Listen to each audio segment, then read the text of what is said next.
पूर्ण खा म्हणा. आकार म्हणा.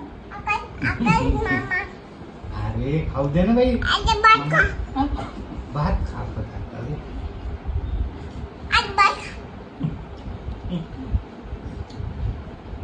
हाँ. बस झालं, ये वापस ये. ये वापस ये. हो ये बाबा. चावून खा. पूर्ण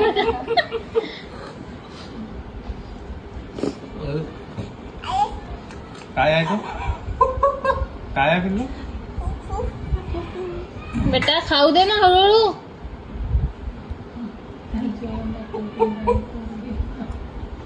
बस झालं. इकडे तिथे. हो. अरे मामा जेवण करू दे ना बाई. दीदी थोडं भरलं.